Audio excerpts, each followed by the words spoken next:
以下呢段片係講關於食物入邊嘅鉀 （potassium） 嘅資訊。鉀係我哋身體入邊嘅一種礦物質，而主要係透過食物攝取返嚟。我哋身體需要鉀去維持心臟正常運作，亦對神經同肌肉健康好重要。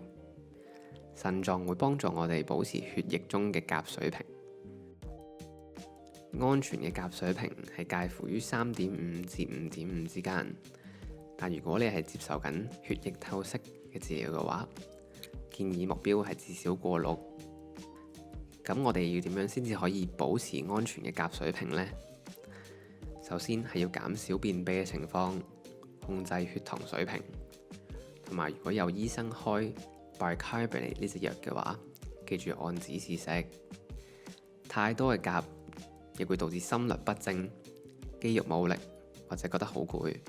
市面上有好多鉀含量高嘅食品同飲品，低鉀嘅食物可以幫助控制鉀嘅攝取。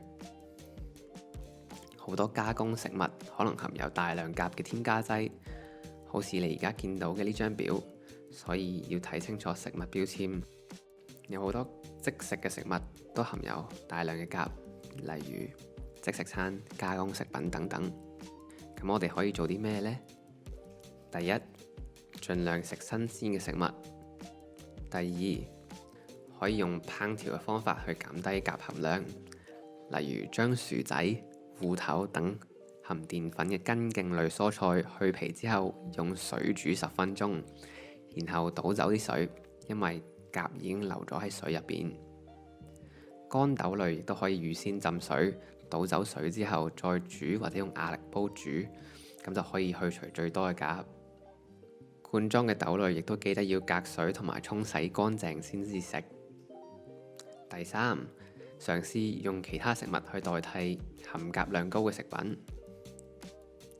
水果方面可以揀低鉀嘅，例如士多啤梨、梨、蘋果、柑等等。蔬菜方面可以揀紅蘿蔔、青豆、燈籠椒、四季豆等等。澱粉類食品方面亦都可以揀飯、意粉、麵包。至於零食，可以選擇爆谷、米餅、麵包等低鉀選擇。而乳製類方面，避免高鉀嘅產品，例如罐裝椰奶、脫脂奶粉、煉奶等。可以選擇牛奶或者植物奶去代替呢啲食品。如果要飲酒嘅話，可以選擇低鉀嘅酒精類，例如威士忌、琴酒同朗姆酒。記住飲酒要適量。